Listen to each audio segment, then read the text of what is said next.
वन्देऽहं श्रीगुरुः श्रीयुतपदकमलं श्रीगुरुन् वैष्णवांश्च श्रीरूपं साग्रजातं सहगण रघुनाथान्वितं तं सजीवम् साद्वैतं सावधूतं परिजनसहितं श्रीकृष्णचैतन्यदेवं श्रीराधाकृष्णपादं सहगणललिता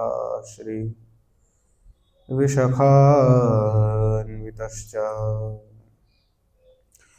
गौररामसमारम्भम् ईश्वरीं च मध्यमाम् अस्मदाचार्यपर्यन्तं वन्दे गुरुपरम्पराम् पञ्चतत्त्वात्मकं कृष्णं भक्तरूपस्वरूपकं भक्तावतारं भक्ताख्यं नमामि भक्तशक्तिकम्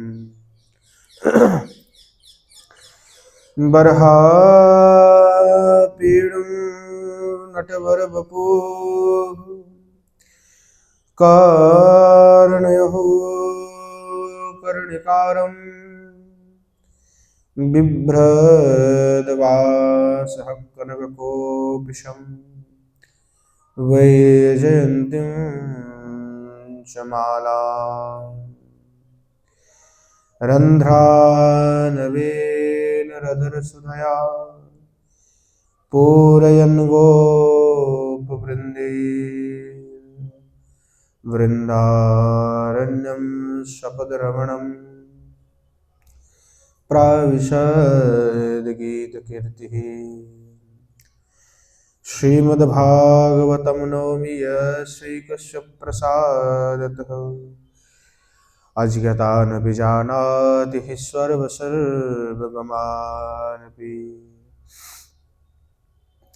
वृषारूढमुमाकान्तं सोममेष शिवं हरिनामरसन्मत्तं नौमि गोपीश्वरं हरं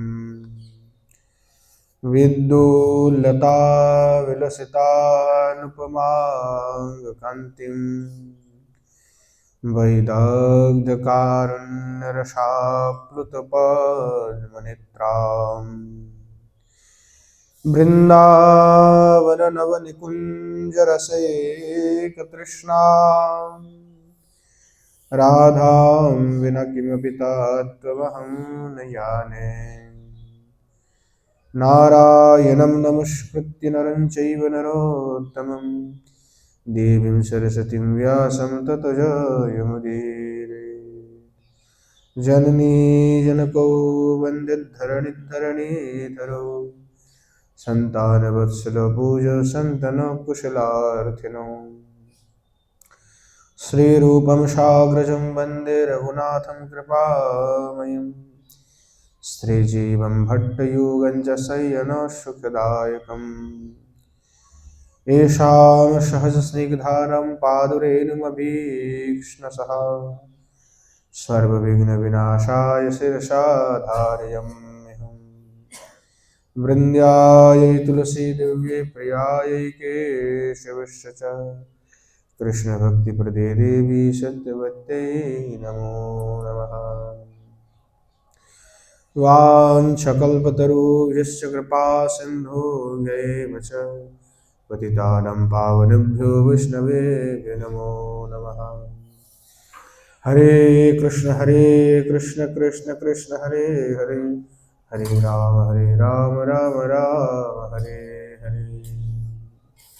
बोलो श्री युगल सरकार की जय, श्रीमन महाप्रभु की जय। बोलो जय जय श्री राधे श्याम।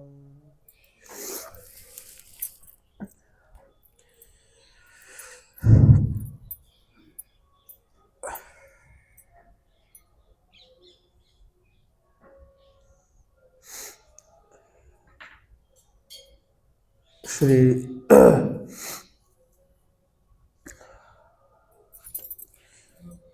पंडित बाबा के कृपा से नित्य सत्संग में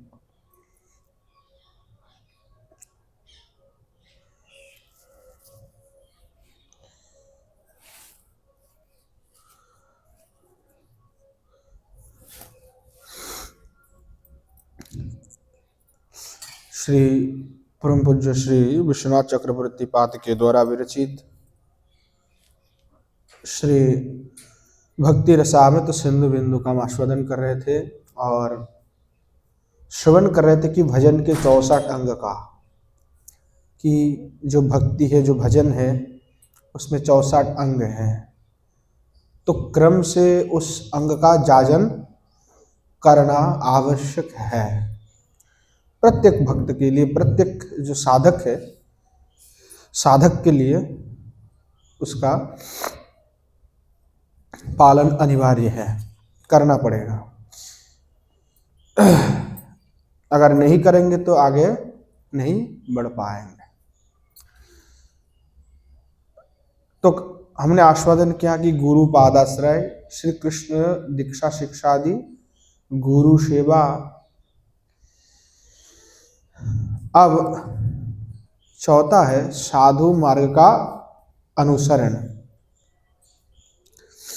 कि हमें जो साधु मार्ग है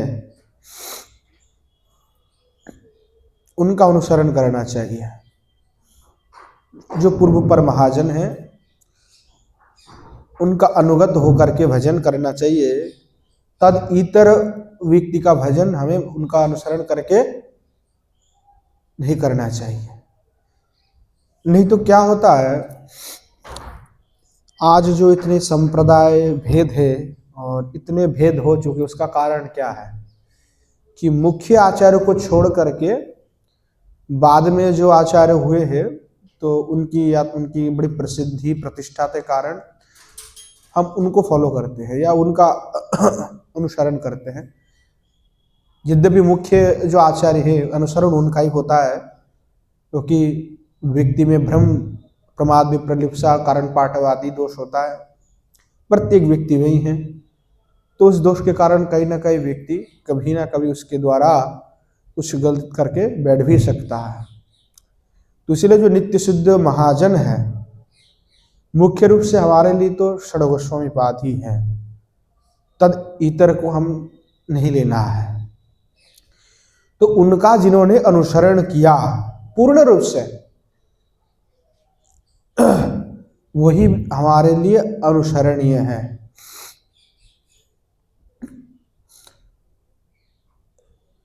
तो साधु मार्ग का अनुसरण करना है। इनका जेन केन प्रकारेण कृष्ण मन निवेशयेत्, किसी भी प्रकार से भगवान में मन लगाना है। मन लग जाए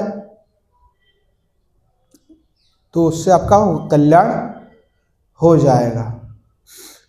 तो तात्पर्य है, कहा शास्त्र में कि जेन केन प्रकारेण कृष्ण मन निवेशयेत्,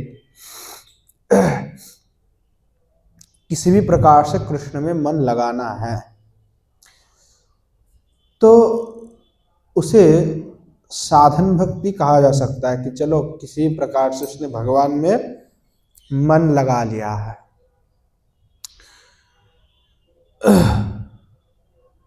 परंतु क्या उसको वह परम प्राप्ति होगा जो आचार्य ने कहा? जो भाव की प्राप्ति आचार्य को हुई है, या आचार्य ने जिस भाव प्राप्ति के लिए ही संप्रदाय को बनाया, क्या वो भाव हमें प्राप्ति होगा?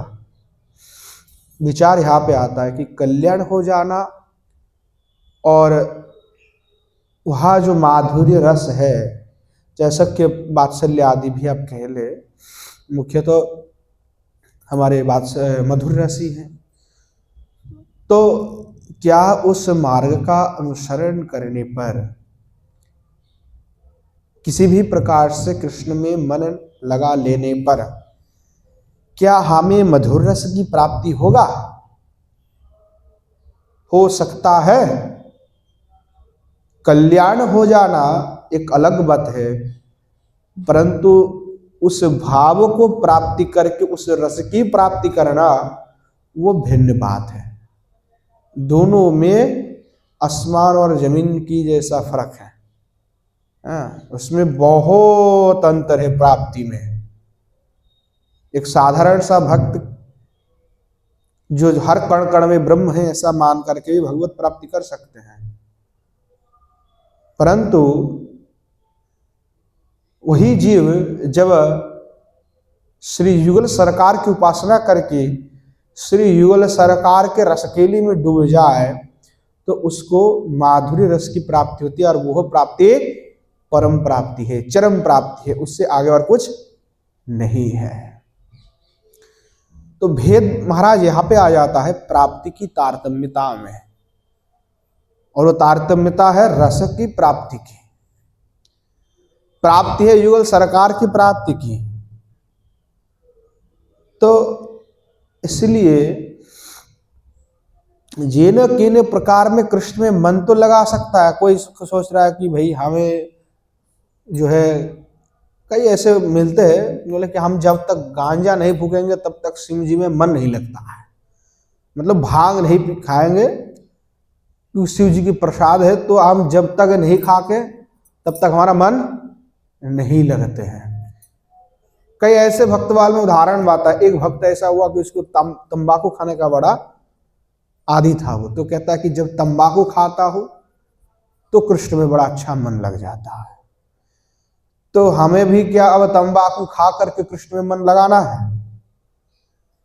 क्योंकि वो भी तो महाजन ही है, उसने भी तो भगवान का प्राप्ति कर लिया है।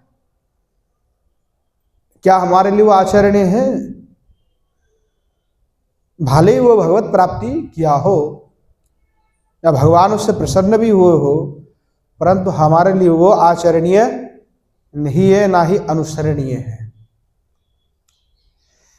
इसीलिए कहा जो पूर्व महाजन है, और माध्याचार्य जी ने तो स्पष्ट रूप से ये कहा कि पूर्व और पर इन दोनों आचार्य में भेद होता है, तो पूर्वाचार्य का ही मान्य होता है, परचार्य का मान्य नहीं होता है। जैसे क्रम से हमारी परंपरा आ रहा है कि हमारे गुरु है, उनके गुरु है, उनके गुरु है, उनके गुरु है ना, ऐसे करके जो है गुरुदेव हमारे गुरु, उसके परम गुरु, परमिष्ट गुरु, परात्पर गुरु, उसके ऊपर और भी जो है। तो पूर्वापर महाजन में जो पूर्व महाजन है वो मान्य होते हैं। कभी भेद होता है तो पूर्वाचार्य का ही मान्य होगा। तो कह रहे पूर्व जो आचार्य है उनके मार्ग का अनुसरण करने से जो भगवत प्राप्ति होगा उसमें विलक्षण यही है कि उसमें परम जो माधुर्य रस है वो माधुर्य रस की प्राप्ति आपको होगा। तो इसीलिए इस मार्ग का अनुसरण करना हमारे लिए परम कर्तव्य है। हम अपनी मनमानी से, मनगढ़ंत इच्छा से, मनगढ़ंत कल्पनाओं से या अपनी इच्छा से चल नहीं सकते महाराज। ये आज हम जो कर रहे हैं, काल हम सोचेंगे कि चलो हम तो रस संप्रदाय के हैं, काल से यहीं पे हवन कराएंगे, तांत्रिक वाले हवन, और उसमें माँ चामुंडा की हवन चढ़वाएंगे, ओम क्रीम चामुंडाय नमः, करवाते जाए। क्या हमने अपने आचार्य का आदर्श पालन किया? छाती पे हाथ रख करके वो कह सकते हैं कि हमने सीने पे हाथ रख के बोल सकते हैं कि हम आचार्य का मार्ग पालन कर रहे हैं? क्या वो गलत नहीं होगा? क्या वो परंपरा चालू हो जाएगा? अगर आचार्य ने नहीं स्वीकार किया, उस चीज को निषेध किया, इसको भक्ति के विरुद्ध बताया, आज कोई व्यक्ति उठ खड़ा होता है और उसी क्रिया को करने लग जाता है, क्या वो मान्य हो जाएगा? हो सकता है कि उनके शिष्य, उनके चेले मानने लग जाए, परंतु कतई वो सब के लिए मान्य नहीं होगा, ना संप्रदाय के लिए वो मान्य होगा। तो संप्रदाय के जो सिद्धांत है, मुख्य आचार्य के जो सिद्धांत है, उसी का पालन होना है।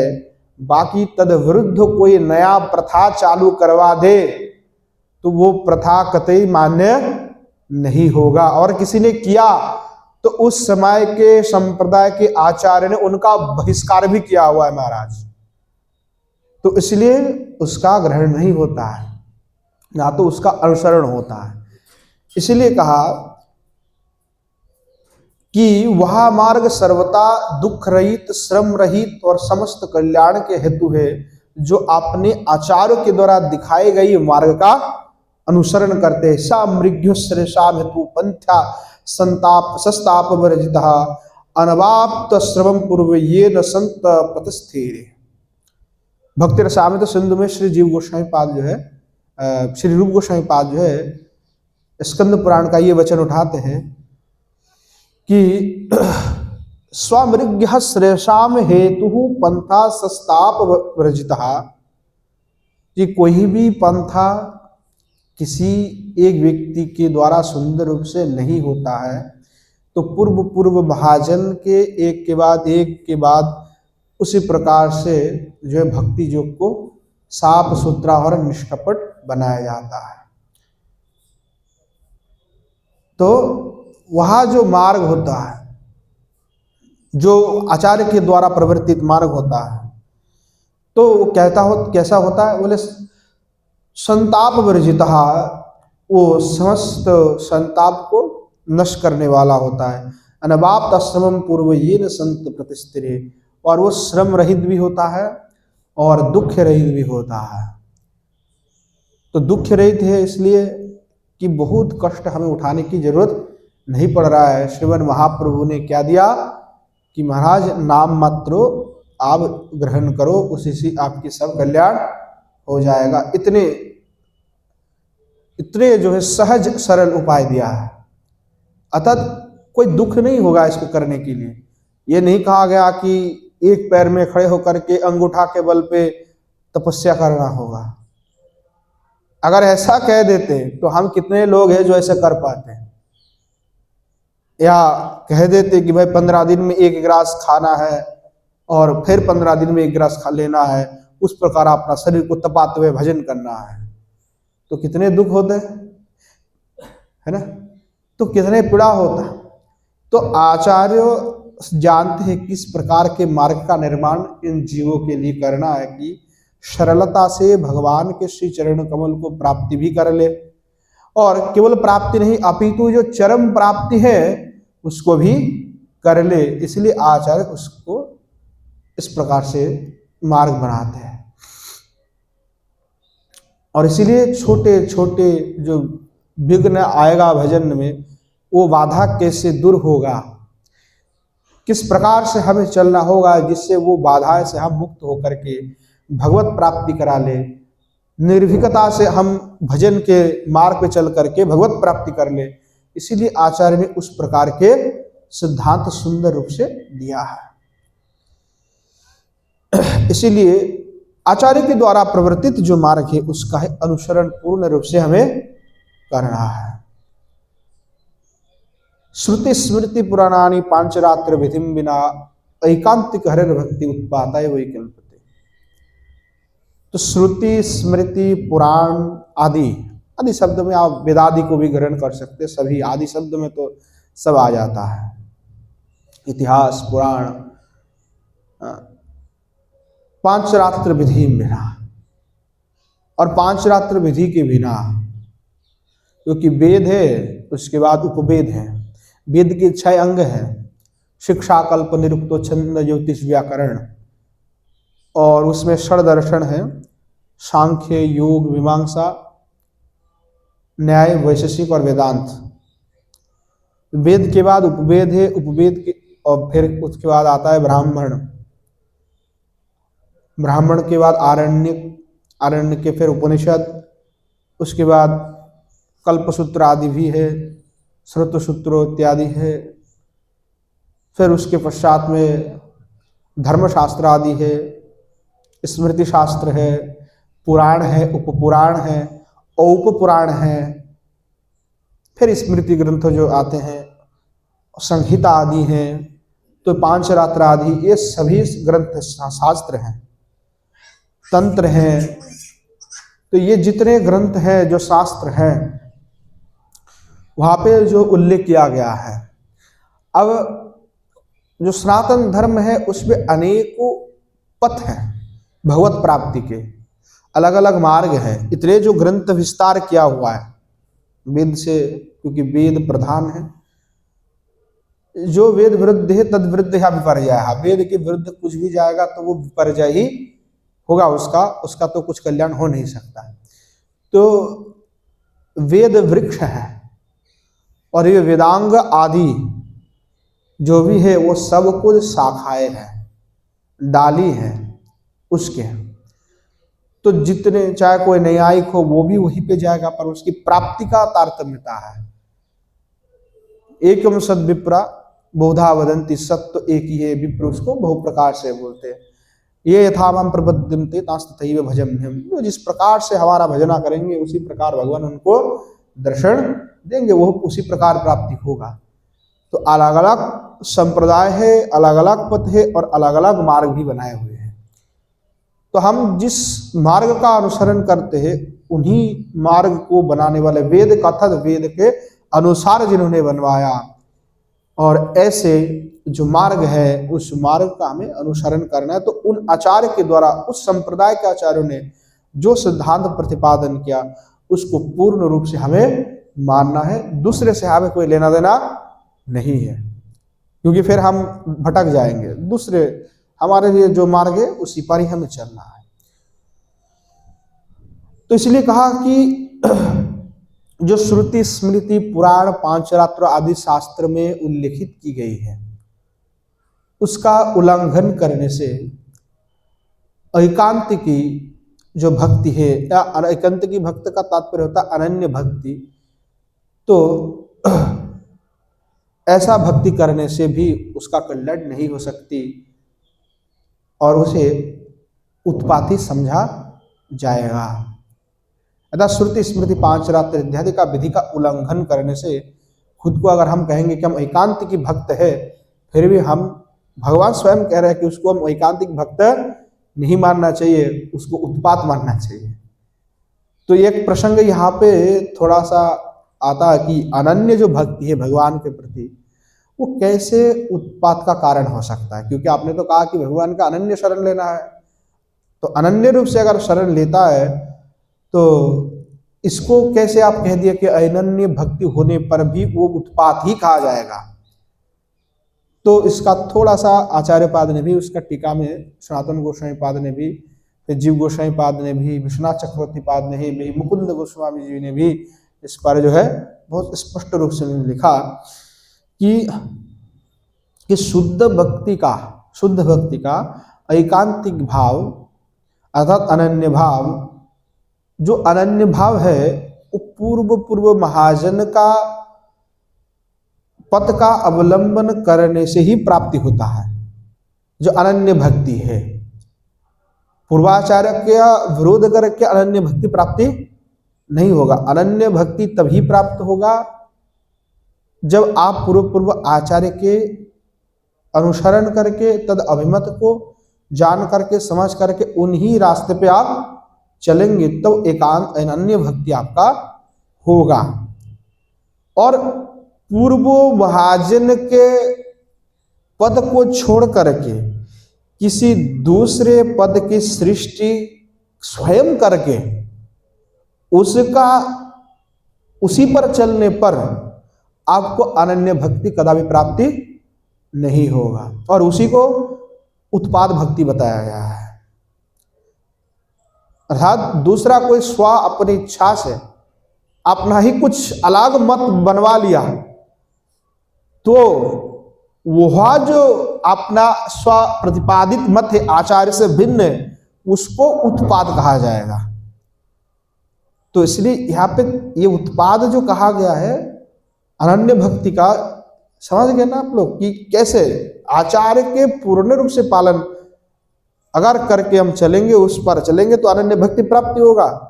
परंतु स्वेच्छा से कोई कपल कुल्पित अपना इच्छा से कोई मत बनवा लेंगे तो महाराज तब नहीं होगा।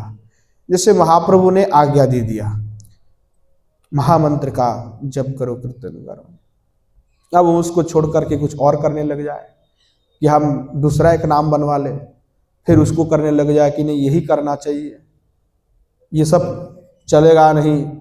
बहुत लोगों ने बनवाया हुआ महाराज, कहना ये चलना चाहिए, तो फिर वो उत्पात हो जाएगा, क्योंकि वो हमारे आचार्य के द्वारा प्रवर्तित नहीं की गई है।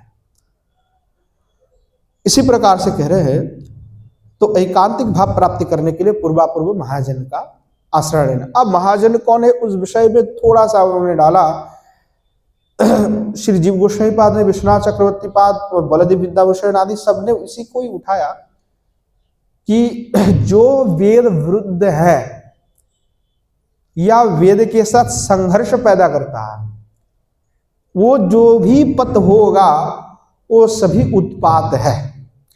जैसे दत्तात्रेय भगवान ने जो अपना एक मत उन्होंने बनाया, जहां से जैन धर्म का प्रादुर्भाव भी हुआ है ना, तो वो सांघर्षिक है वेद के साथ, क्योंकि वेद को प्रामाणिक नहीं मानते।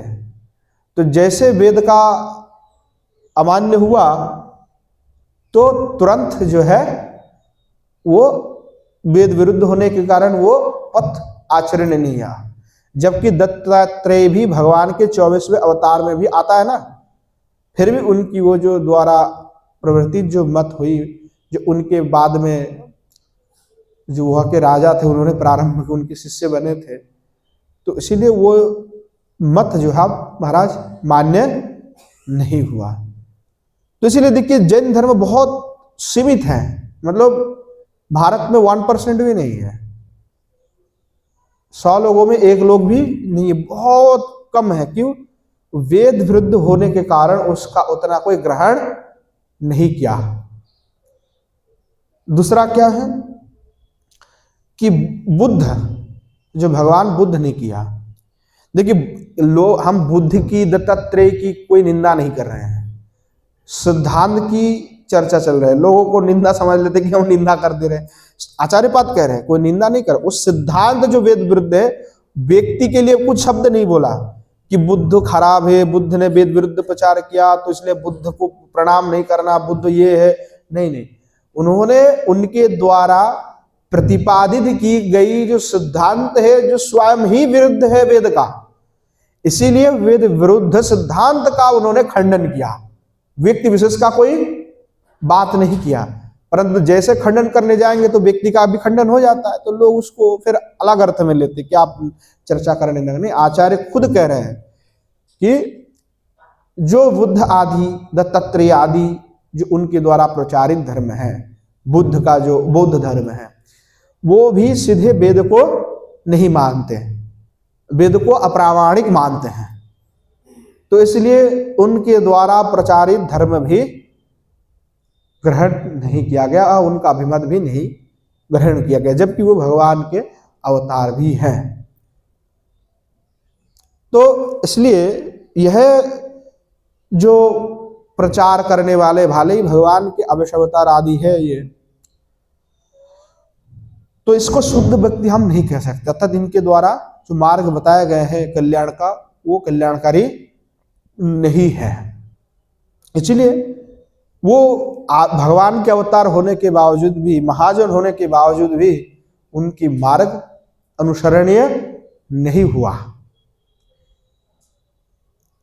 क्योंकि उन्होंने भावावेश का ग्रहण करके अपना ही कुछ किया। किसी ने मायावाद मिश्र का ग्रहण किया, किसी ने नास्तिक मिश्र किया, है ना। तो शुद्ध भक्ति की जो मार्ग है उस मार्ग को उन्होंने नहीं किया, परंतु उसके द्वारा भी हरि भक्ति का आरोप किया उसके प्रति, किसके द्वारा भी भगवत प्राप्ति हो सकता है, वो आरोप किया हुआ है, जबकि वो आरोप सिद्ध नहीं होता, जब क्योंकि वो वेद विरुद्ध है। परंतु आप जब सांख्य और न्याय दर्शन में जाएंगे, सांख्य दर्शन और मीमांसा में जाएंगे, तो वहां पे ईश्वर नहीं है, परंतु वेद को वो मानते हैं, इसलिए वो ग्रहणीय हो गए हैं। जो वेद को अस्वीकार कर देगा तो वो प्रामाणिक नहीं माने जाते हैं।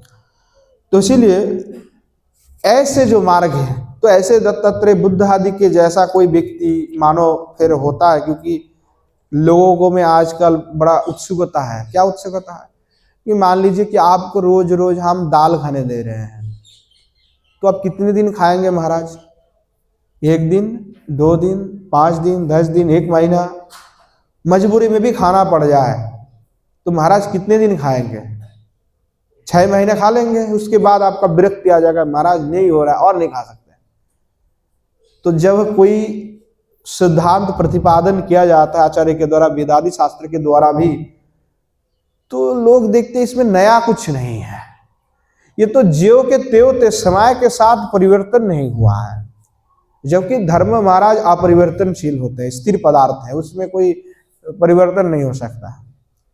देश काल पात्र के हिसाब से धर्म पालन की कुछ विधि अवश्य ही चेंज हो सकता है, उसमें कुछ कम ज्यादा हो सकता है, परंतु धर्म तो सदा स्थिर है, उसमें कोई बदलाव नहीं होता। वेद में जो लिखी हुई है महाराज, उसका कोई परिवर्तन नहीं हो सकता।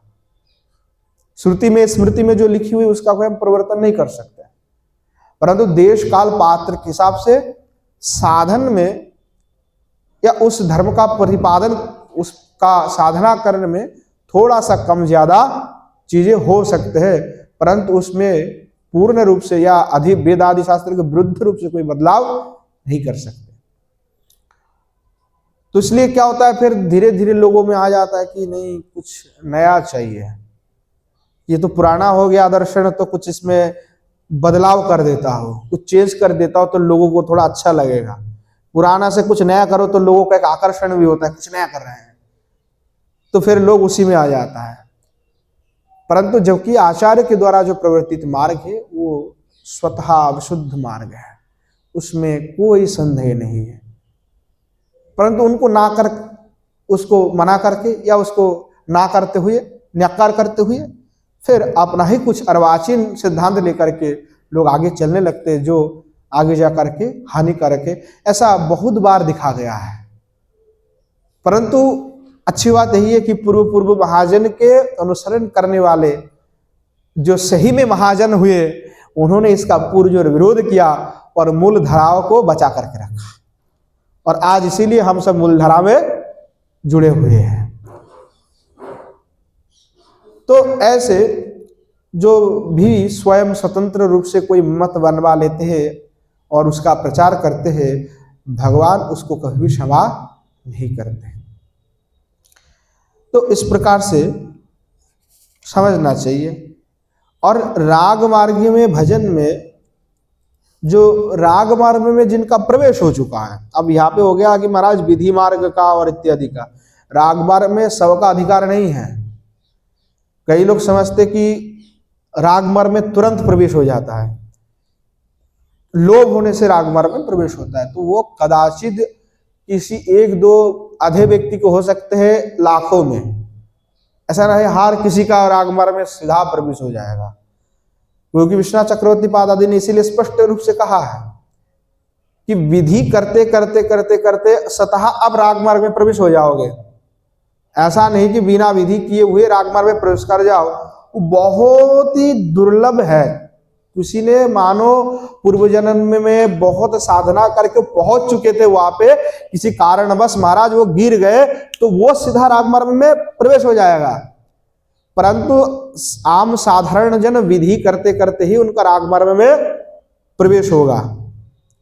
मतलब जो पहले बता आसक्ति हो जाएगा ना, जैसे हम निष्ठा कर रहे हैं, तो साधक जो अपना भक्ति करते हैं कि सुबह हम प्रातः काल में मंगल आरती में जाएंगे, इसके बाद आकर के ठाकुर जी की सेवा करेंगे, फिर नाम स्मरण, मंत्र स्मरण इत्यादि करेंगे, और जो भी सेवा हमारी है, पहले क्या करते हैं, चेष्टा करते, बुद्धि लगाते हैं, और बुद्धि लगा करके करते हैं कि महाराज करना ही करना है। परंतु जब वो अच्छा लगने लगता है, उसमें आसक्ति हो जाता है, तो फिर बोलना नहीं पड़ता है, बुद्धि लगाना नहीं पड़ता है, अपने आप वो करते जाते हैं, स्वतः वो क्रिया हो जाता है। तो आसक्ति हो गई, क्रिया होने लगे, तो धीरे धीरे वो राग मार्ग में पूरे प्रविष्ट हो जाएगा, स्वतः चला जाएगा। ये उसका क्रम है। परंतु साधारण स्थिति में वो पांचरात्र आदि का विधि का प्रयोजन है। तो इसलिए कहा केवल जो राग मार्ग में प्रवेश कर चुके हैं, कर रहे हैं या करने की प्रयास कर रहे हैं, उनके लिए नहीं। जो राग मार्ग में प्रवेश कर चुके हैं, ऐसे जो संत है, ऐसे जो भक्त है, ऐसे जो महात्मा है, उनके लिए पांचरात्र आदि धर्मशास्त्र आदि की जो विधि और नियम है वो अपेक्षा नहीं रखते, उनके लिए कोई नियम लागू नहीं होता है। जो प्रवेश हो चुके हैं, प्रवेश करने की चेष्टा करने वाले या अभी प्रवेश करेंगे, अभी जो चेष्टा कर रहे हैं, उनके लिए नहीं कहा गया है, उनके लिए तो मान्य होगा। तो विधि मार्ग के अधिकारी साधकों को जो है वो जो नियम विधि दी गई है उसका परिपूर्ण रूप से पालन करना होगा। तो इसलिए जो पूर्व महाजन है, जो विधि मार्ग के अधिकारी है, उसका थोड़ा सा अब देखते हैं कि ध्रुव, प्रहलाद, नारद, व्यास, सुकादि जो महाजन है, उन्होंने भक्ति धर्म का पथ निर्देशित किया है। तो वही जो भक्ति पद है, वही पद का अवलंबन हमें करना है। और हमारे लिए जो कलियुग पावन अवतारी स्वयं भगवान श्रीमन महाप्रभु, उन्होंने षड गोस्वामी के द्वारा, श्री रूप सनातन आदि जो गोस्वामी हैं हमारे, उनके द्वारा उन्होंने तद शास्त्र का, उनके हार्दय जो भाव था हृदय की, श्री रूप गोस्वामी पाद को ग्रंथ रचना करने की प्रेरणा देने वाले कौन है? श्रीमन महाप्रभु है। महाप्रभु स्वयं कोई ब्रह्मसूत्र इत्यादि की भाष्य नहीं लिखे, जैसे दूसरे संप्रदाय में जो आचार्य होते हैं, संप्रदाय की स्थापना करने वाले जो आचार्य हुए, उन्होंने ब्रह्मसूत्र के ऊपर, उपनिषद के ऊपर और गीता के ऊपर, प्रस्थानत्रयी ऊपर भाष्य लिखे हुए। पर हमारे महाप्रभु ने इस पर कोई भाष्य नहीं लिखा। महाप्रभु ने इस पर कोई भाष्य नहीं लिखे, ना महाप्रभु ने कोई ग्रंथ लिखे हैं। 2, 4, 5, 6 उन्होंने केवल संस्कृत में कुछ स्तुतियां उन्होंने बस कही है, जिसमें कृष्ण प्रेमामृत है, राधा प्रेमामृत है, शिक्षाष्टकम है, जुगलाष्टकम है, और एक है, 5 उन्होंने कुछ कही। और बीच बीच में जब स्वरूप दामोदर से उनका वार्तालाप होता था, राय रामानंद से, तो 2-4 श्लोक श्रीमद् महाप्रभु के श्री मुखारविंद से वो उन्होंने जो है प्रकट किया है। बाकी उन्होंने और कुछ अलग से नहीं लिखा। और जब रूप सनातन आदि गोस्वामियों को भी उन्होंने वो आग्रह किया और उनके हृदय में प्रेरणा दे करके वृंदावन में भेजा कि जाओ वृंदावन में जाकर के ग्रंथ रचना करो, तो जो महाप्रभु के हृदयस्थ जो हार्दिक भाव है, उस भाव को उन्होंने प्रकाश किया, प्रकट किया। किसने? रूप सनातन आदि गोस्वामियों ने। और आनंद की बात ये भी देखिए, उन्होंने भी प्रस्थानत्रय पर कोई कुछ नहीं किया। उन्होंने भी, रूप सनातन जीव गोस्वामी आदिपाद ने भी प्रस्थानत्रय के ऊपर भी कुछ नहीं किया। बड़े गजब की बात है। गौड़ीय संप्रदाय का स्थापना हो चुका है और श्री रूप सनातन गोस्वामी ग्रंथ लिख रहा है उज्ज्वल नीलमणि, भक्ति रसामृत सिंधु, और उसके पश्चात में जो दूसरे श्रेणी में आते हैं सनातन गोस्वामी पाद जो है बृहद भागवतामृत आदि लिखे हैं। रघुनाथ दास गोस्वामी ने भी ग्रंथ लिखे, स्तव स्तुति बहुत लिखे उन्होंने भी। फिर उसके बाद सेकंड में आते जीव गोस्वामी पाद, उन्होंने चंपू काव्य आदि, गोपाल चंपू आदि बहुत अनेक ग्रंथ लिखे, षट संदर्भ आदि लिखे, पर ब्रह्मसूत्र पर कोई भाष्य नहीं लिखा। ब्रह्मसूत्र पर कोई भाष्य नहीं लिखा, गीता के ऊपर कोई भाष्य नहीं लिखा, उपनिषद के ऊपर कोई भाष्य नहीं लिखे, क्योंकि महाप्रभु का हार्दय यही था कि श्री महाभागवत महापुराण ही एकमात्र परम शास्त्र है। श्रीमद् भागवत महापुराण ममलम, वो जो भागवत महापुराण है वही हमारे लिए परम प्रमाण है, वही ब्रह्मसूत्र के भाष्य है। इसलिए दूसरे किसी की आवश्यकता नहीं है। इसलिए षट संदर्भ में श्री जीव गोस्वामी पाद ने सब कुछ भागवत धर्म के, भागवत शास्त्र के अनुसार उन्होंने किया। जब आप सर्व संबंधिनी पढ़ेंगे तब भी आपको ये समझ में आएगा, जब षट्छंद में पढ़ेंगे तब भी वो पूरा देखने को मिलता है कि भागवत आदि शास्त्र को मुख्य रूप से लिया, जबकि दूसरे लोग वो प्रस्थानत्रयी को अधिक महत्व देते थे। पर हमारे यहाँ पे पंचम श्रीमद् भागवतम पंचमम वेदम, श्रीमद् भागवत को पंचम वेद लिया गया है और भागवत को ही परम शास्त्र मान करके उसके द्वारा उसमें जो प्रतिपादित की गई उसी को आगे बढ़ाया गया है। और उसके कई सालों के बाद, मतलब संप्रदाय स्थापना हुआ उसके लगभग 300 साल बाद जाकर के, 250 से लगभग 300 साल हो गए, तब जाकर के विश्वनाथ चक्रवर्ती पाद हुए। उस समय केवल विश्वनाथ चक्रवर्ती पाद ऐसे एक व्यक्ति हुए जिन्होंने केवल गीता के ऊपर भाष्य लिखा। उन्होंने भी ब्रह्मसूत्र पर कुछ नहीं लिखे और प्रस्थानत्रयी के जो दूसरे भी है उपनिषद उसमें भी उन्होंने भाष्य नहीं लिखा। अच्छा, रामराय जी थे, उन्होंने महाप्रभु के समय में एक भाष्य लिखे थे गौर विनोदिनी वृत्ति, पर वो प्रसिद्ध ही नहीं हो पाया क्योंकि उस पर ब्रह्मसूत्र में किसी का उतना रुचि नहीं था। बोले भागवत हमारे पास परम प्रमाण है तो हमें किसी और की आवश्यकता क्या है, तो वो विलुप्त ही हो गए महाराज, लिखे तो विलुप्त हो गए। थोड़ा बहुत उसका प्राप्ति होता है, बाद में प्राप्त हुआ वो। और उसके बाद जब ये जयपुर से यह आता है कि गौड़ीय संप्रदाय नहीं है, वाद विवाद चालू होता है, इनके पास ब्रह्मसूत्र का भाष्य नहीं है, गलता पीठ से आता है ना, जो कि ये लोग, इनका था संप्रदाय की सिद्धि नहीं होता है तो ये गोविंद जी के पूजा आदि सेवा का करने का अधिकारी नहीं है। 4 संप्रदाय के सब आकर के जब वो कहते तब राजा वृंदावन में संवाद भेजते, तो विश्वनाथ चक्रवर्ती पाद उस समय बहुत वृद्ध थे और बलदेव विद्याभूषण पाद जो है पहले माध्य संप्रदाय से दीक्षित थे और बहुत बड़ा दिग्गज विद्वान। तो वो घूमते थे कि भाई के पहले ऐसा होता था कोई पढ़ाई करके विद्वान हो जाता तो फिर वो दूसरे विद्वान के पास जाकर के शास्त्र अर्थ करते थे। तो बहुत लोग उन्होंने परास्त किया, तो सुना कि गौड़ीय संप्रदाय में बड़े बड़े पंडित हैं, विद्वान हैं और अद्भुत ग्रंथ है। तो एक पंडित है दामोदर, राधा दामोदर, वो बहुत बड़े विद्वान हैं, तो उनको जाकर के परास्त करो। तो वे गए परास्त करने के उद्देश्य से। तो पहले जब वो पढ़ाई करने गए, थोड़ा बातचीत हुई और सारे विषय को समझा, तो फिर खुद इतने आकृष्ट हो गए और फिर पूर्व का उनका जो सिद्धांत था उसको परित्याग करके उन्होंने दीक्षा ले ली।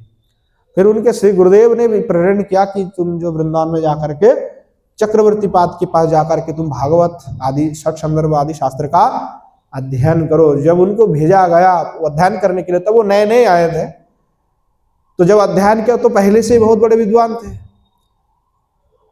तो फिर जब वहां से राजा ने पत्र भेजे तो विश्वनाथ चक्रवर्ती पाद ने, वो वृद्ध हो गए तो जाने में असमर्थ, तो उन्होंने बलदेव विद्याभूषण के साथ और 2 व्यक्ति थे, कृष्णदेव सार्वभौम आदि और भी 2 लोग थे, उनको उन्होंने भेजा। फिर वहां पे जाकर के जब शास्त्रार्थ हुआ, जब गए तो कहा हमारे लिए तो भागवत ही परम प्रमाण है, क्योंकि षट संदर्भ के अलावा हमारे पास सर्व संबंधी यही लिखा हुआ है, क्योंकि वेदांत के ऊपर महाराज जी कोई कार्य नहीं होता, जबकि हम वेदांत के ही संप्रदाय है, हम वेदांती है सब, फिर भी वहां पे कोई कार्य नहीं हुआ था। सब पूरे टोटल भक्ति संप्रदाय है, क्योंकि परम भक्ति परम तात्पर्य है, तो उसमें क्यों हम जाएंगे। अब हम गोविंद भाष्य को कहने लग जाए तो आप लोगों का 2-3 मिनट में आप उठ के चले जाएंगे कि ये क्या चल रहा है, क्या विचार चल रहे हैं, क्योंकि वो अलग अटपटी सी विषय है। तो जब उन्होंने कहा कि आपकी संप्रदाय की सिद्धि नहीं होता है, आपके तो ब्रह्मसूत्र का भाष्य नहीं, प्रस्थानत्रयी के भाष्य ही नहीं है आपके महाराज, तो संप्रदाय हम कैसे मान लेंगे। तो कहा नहीं, भागवत तो हमारे लिए प्रस्थानत्रयी की भाष्य। बोले कि भागवत तो सबके लिए प्रमाण है महाराज, पर आपका संप्रदाय में तो नहीं है, तो लाइए आपके सिद्धांत और आपके सूत्र तो हम मान लेंगे। उन्होंने शास्त्रार्थ तो कर लिया, शास्त्रार्थ में उन्होंने कर दिया, परंतु परास्त कर दिया, परंतु उन्होंने बोला कि ये सूत्र लाओ, भाष्य लाओ। तो फिर गोविंद जी के पास जाकर के निवेदन किया, तो स्वयं गोविंद जी जो है प्रकट होकर के आशीर्वाद दी कि कोई चिंता की बात नहीं है, हम भाष्य कहते जाएंगे, तुम लिखते जाना। और स्वयं गोविंद जो है भाष्य कहे और श्री बलदेव विद्याभूषण ने भाष्य तैयार कर दिया और उसका नाम हुआ श्री गोविंद भाष्य।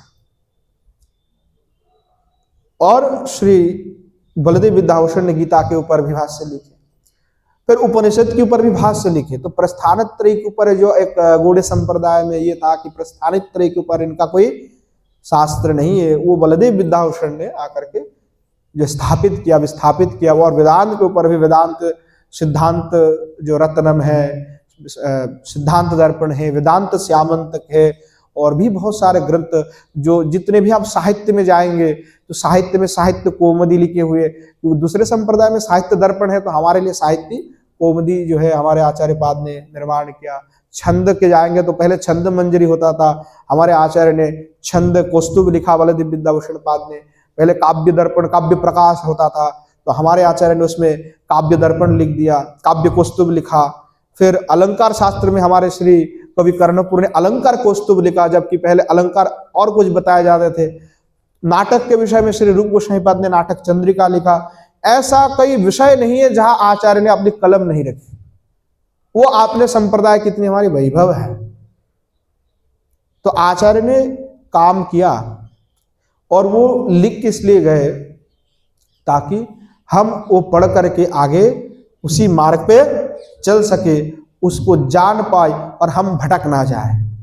क्योंकि हमें जरूरत पड़ेगा कि हमें साहित्य के विषय में जानना, क्योंकि सब तो साहित्य है महाराज।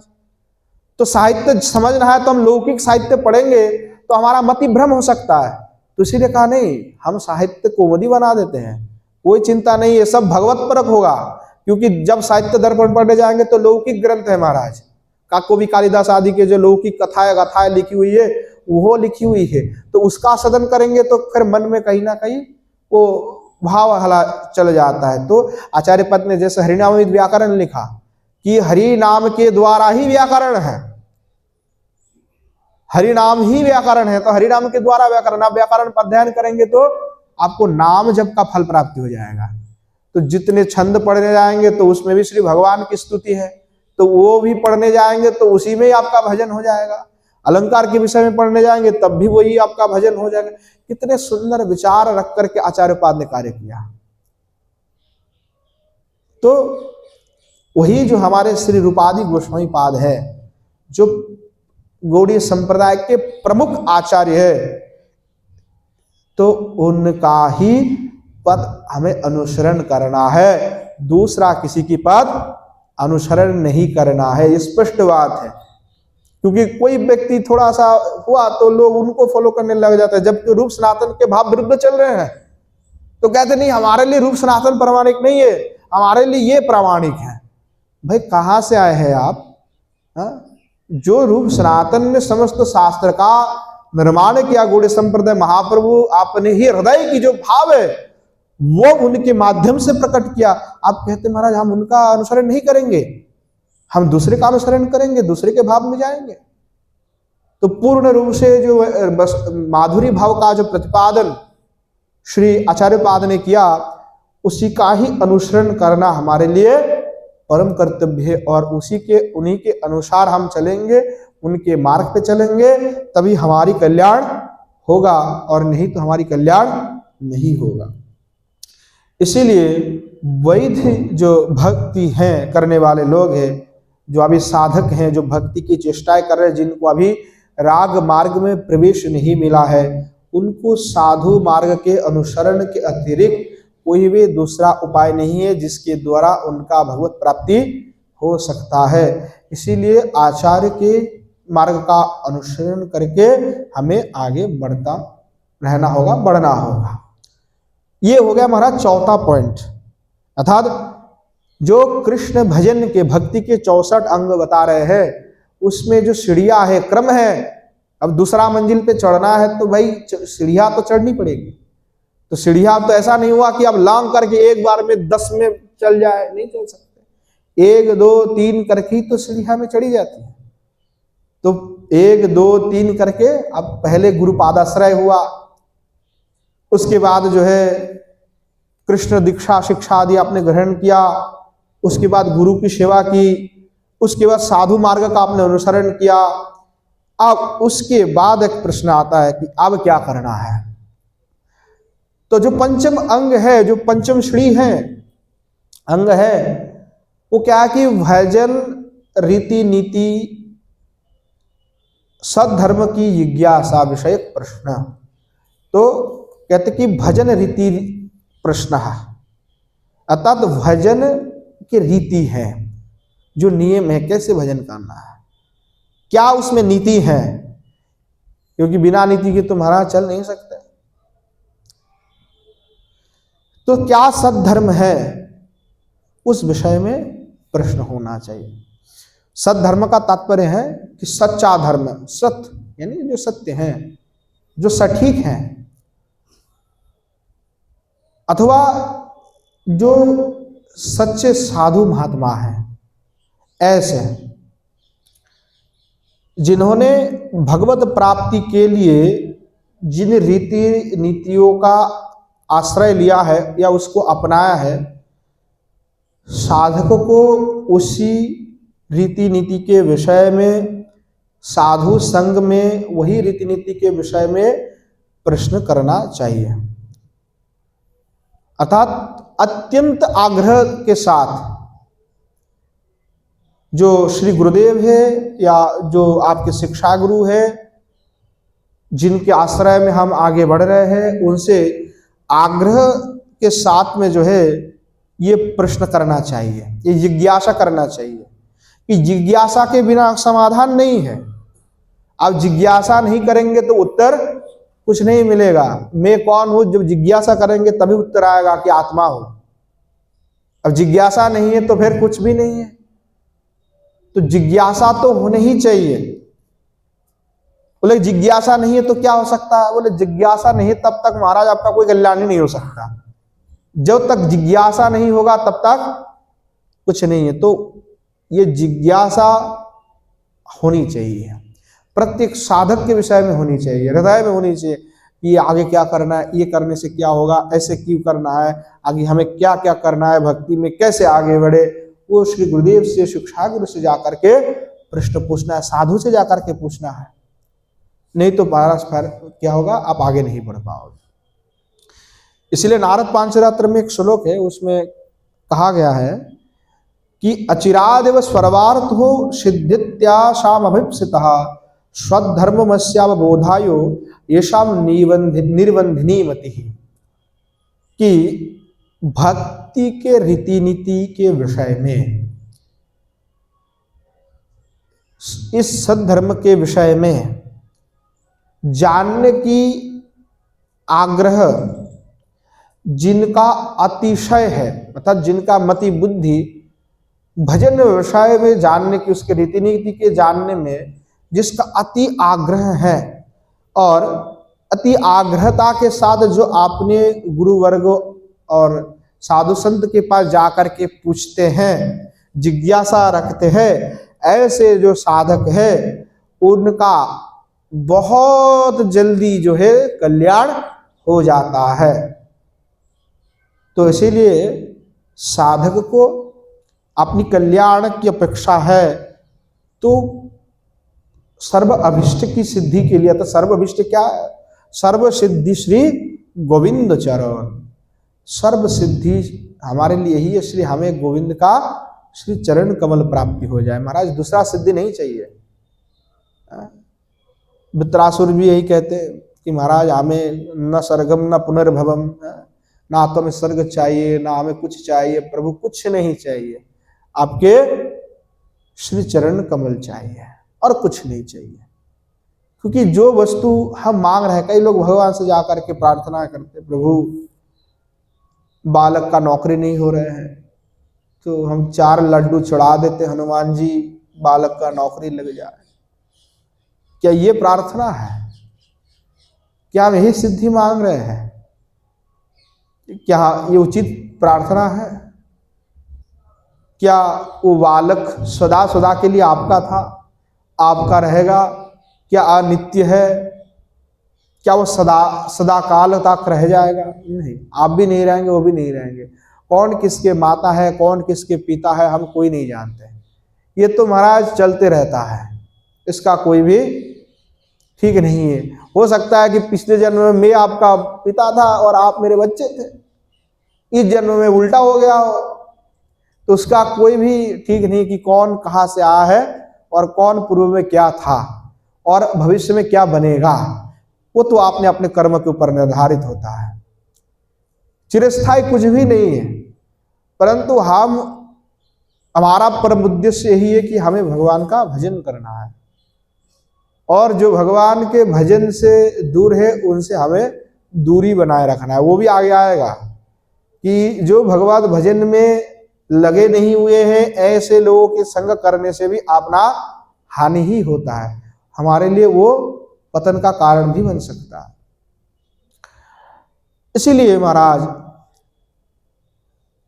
आग्रह के साथ में हमें आगे श्री गुरुदेव से आगे पूछना चाहिए, श्री संत महात्मा से कि आगे महाराज जी क्या करना है। जब तक विषय के प्रति मति रहेगा तो मति भगवत भजन के जो विषय में प्रश्न जगेगा ही नहीं हृदय में, क्योंकि जीव जब तक ये अनादिकाल से भोग करते आ रहा है, और भोग की एक ऐसी अद्भुत गुण है कि भोग की जो स्प्रिया है वो वृद्धि कर देता है, वो कम नहीं करता है। आप जितना भोग करते जाओगे तो वो भोग आपको और भी स्पृहा वृद्धि कर देगा, भोग करने की, वो कम नहीं कर देगा। कई लोग कहते नहीं भोगने के बाद कम हो जाता है, महाराज वो बहुत कम ही होता है कि भोगने के बाद आपको उसमें विरक्ति आ गया, आसक्ति आप हीन हो गए। दो प्रकार की बात है कि एक कहते कि भोग करने से भोग की स्प्रिया होता है, दूसरा कहते नहीं भोग करने से भोग की स्प्रिया खत्म हो जाता है, और भोग ना करने पर भोग की स्प्रिया भी होती है, ऐसा कहते हैं। पर ये तीनों बात ही पूर्ण रूप से सत्य नहीं है कि भोग नहीं करने पर भोग की स्प्रिया होगी, ये भी ठीक बात नहीं है। अगर किसी ने भगवत भक्ति में लग गया पूर्ण रूप से और उसने किसी भी वस्तु का अभी तक भोग नहीं किया हुआ है, और पूर्व जो जन्म था उस जन्म में उसने भोग पहले ही करके रखा है और इस जन्म में उसको करने की कोई आवश्यकता नहीं है, तो वो भोग करेगा ही नहीं, और भोग की वस्तुओं को देख करके भी उसकी स्प्रिया नहीं होगा, क्योंकि पहले से वो निष्प्रिय हो चुके हैं, तो उसमें तो कोई संदेह नहीं आता है। तो भोग ना करने पर भी उसकी स्प्रिया बनेगा, ये ऐसी कोई बात नहीं है। अगर वो निष्प्रिय हो चुके, वो उस स्थिति में चला गया है, तो वो आगे कभी टलने वाला नहीं होगा, वो कभी भ्रष्ट नहीं होगा। और दूसरा है कि कहते कि भोग करने पर भोग की स्प्रिया वृद्धि होता है। ये भी बात सत्य है कि भोग करने पर भोग की स्प्रिया तो होती है, पर एक ऐसा समय भी आ सकता है कि जब भोग्य वस्तु से या भोग्य पदार्थ से आसक्ति छूट जाए किसी भी कारणवश अचानक, तो फिर वहां से महाराज पूरा उल्टा हो जाता है, फिर वहां से स्प्रिया खत्म हो जाती है, फिर वहां से जीव अनासक्त भी हो जाता है। और भोग ना करने पर भोग की स्प्रिया होगी, ये भी हो गया खत्म, और भोग कर लिया तो भोग की स्प्रिया ही केवल बने रहेगी, ये ऐसी बात भी नहीं है। हो सकता है कि कहीं ना कहीं विषय किसी कारणवश वो स्प्रिया भी खत्म हो सकता है, फिर वो आगे बढ़ भी सकता है। तो वो तो आपने भजन के ऊपर, आप जितना आपने आपको परिवर्तित कर, क्योंकि संस्कार जीवों के अंदर संस्कार है, जैसा वो संग करेंगे वैसा रंग चढ़ेगा महाराज। अब थोड़ा सा हम वृंदावन में हैं, हम वृंदा ब्रज में हैं, तो ब्रज में आज हम जिस माहौल पे रह रहे हैं इसके कारण हमारे ऊपर उसका प्रभाव है। थोड़े से दूर ही कुछ मथुरा में आप चले जाओ, वहां पे जा करके देखो, कोई दूसरे सोसाइटी में आप चले जाओ जहाँ पे ऐसे प्रसाद भुजी लोग नहीं है, दूसरे धर्म के लोग हैं, क्या माहौल है। थोड़ा सा दिल्ली चले जाओ महाराज, कुछ अलग ही माहौल मिल जाएगा।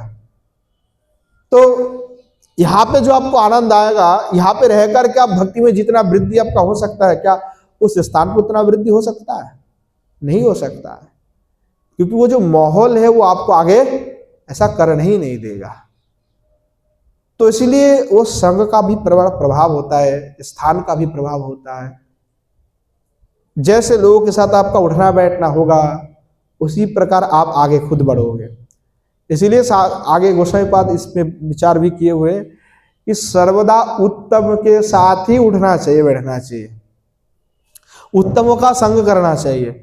नहीं तो कनिष्ठों के साथ संग करोगे तो महाराज कुछ होने वाला है नहीं, आप और भी नीचे चले जाओगे क्योंकि कनिष्ठ है। और अगर आप समान के साथ करोगे तो क्या होगा, बोले समान के साथ बातचीत और उसमें संग करोगे तो समान ही रह जाओगे, आगे कुछ नहीं वृद्धि होगी। जब आप उत्तम के साथ संग करेंगे, जब उत्तम के साथ आपकी उठना बैठना होगा, उनके साथ वार्तालाप होगा, तो फिर आप धीरे धीरे आपकी आसक्ति उस उत्तमता की ओर बढ़ेगा, आपको जानने को मिलेगा, फिर आप खुद ही स्वयं को आगे उत्तम होने के लिए, उत्तम संग के कारण आप खुद आगे बढ़ते जाओगे। तो संग का बड़ा प्रभाव रहता है।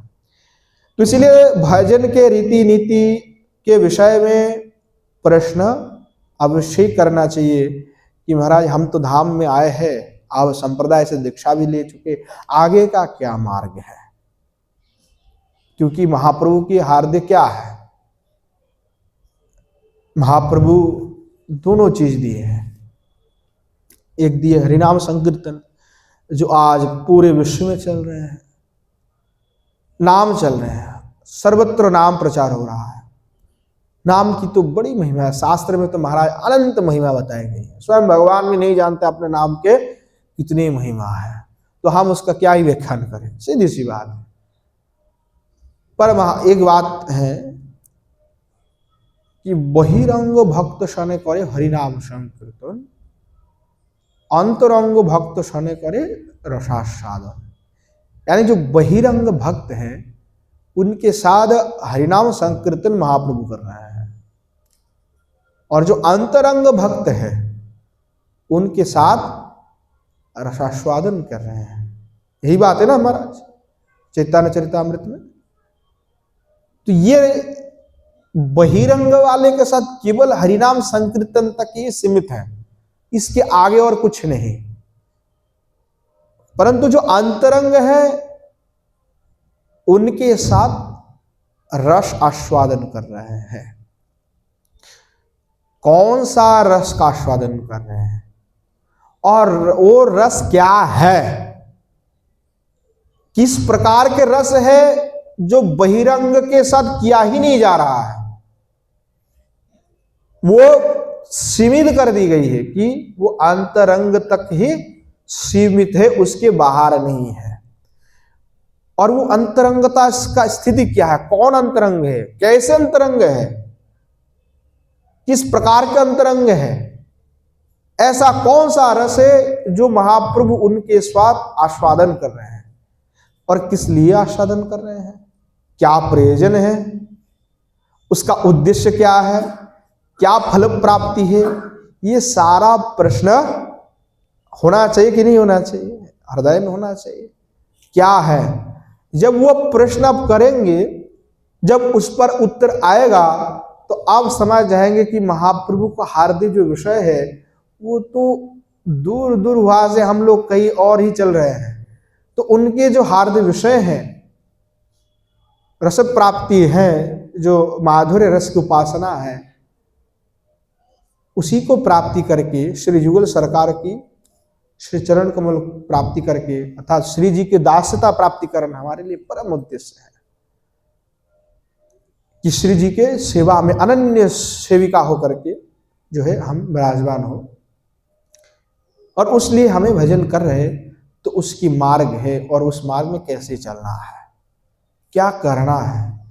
तो इस संबंध विषय जो प्रश्न है, जब ये प्रश्न आपके हृदय में आएगा, जब आप स्वयं चाहेंगे महाराज इसका उत्तर कहाँ से मिलेगा, जब आपको उत्तर मिल जाएगा, जब उस पर आप चलने लग जाएंगे, तो आप भी अंतरंग हो करके उस रस को जान करके, समझ करके, उस रस को पा करके उस रस में ही खुद डूब जाएंगे। और ये सद्धर्म विषय प्रश्न का लक्ष्य है, और वो प्रश्न करने पर आपको वो परम प्राप्ति होगा, इसमें कोई संदेह नहीं है। तो इसीलिए अति आग्रह के साथ इसको आपको आगे श्री गुरुदेव से आपने जो सत्संग कर रहे हैं, महंत है, संत है, उनसे जाकर के निवेदन करके उस परम प्राप्ति को प्राप्ति करना है।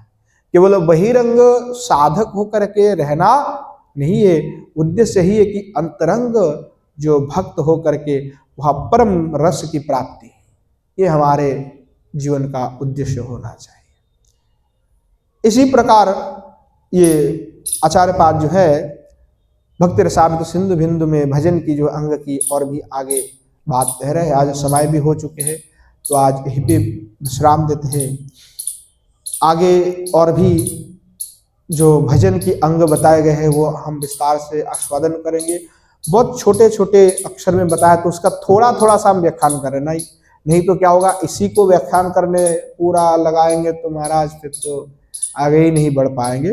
फिर भी हम संक्षेप में बहुत सरलता से उसको समझने की प्रयास कर रहे हैं जो आचार्य ने कहा।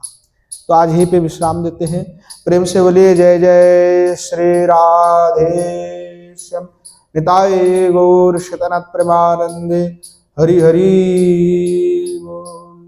बोलो श्री युगल सरकार की जय, श्री युगल सरकार के समस्त पार्षद वृंद की जय, श्री वृंदावन धाम की जय, धाम में विराजमान सभी संत वैष्णव भक्त वृंद की जय, श्री गिरिराज गोवर्धन की जय, श्री यमुना मैया की जय, श्रीमन महाप्रभु की जय, श्रीमन महाप्रभु के समस्त पार्षद वृंद की जय, श्री नवद्वीप धाम की जय, धाम में विराजमान सभी संत वैष्णव भक्त वृंद की जय, श्री गंगा मैया की जय, भागवत निवास की जय, बोलो श्री गिरिंद्र बिहारी भवन की जय, श्री पंडित बाबा की जय, श्री कृपा सिंधुदास बाबा जी महाराज की जय, श्री विष्णु बाबा जी महाराज की जय, श्री राम गोपाल दास बाबा जी महाराज की जय, आस्कर हरि कथा की जय, हरि कथा में पधारने वाले सभी संत वैष्णव भक्त वृंद की जय,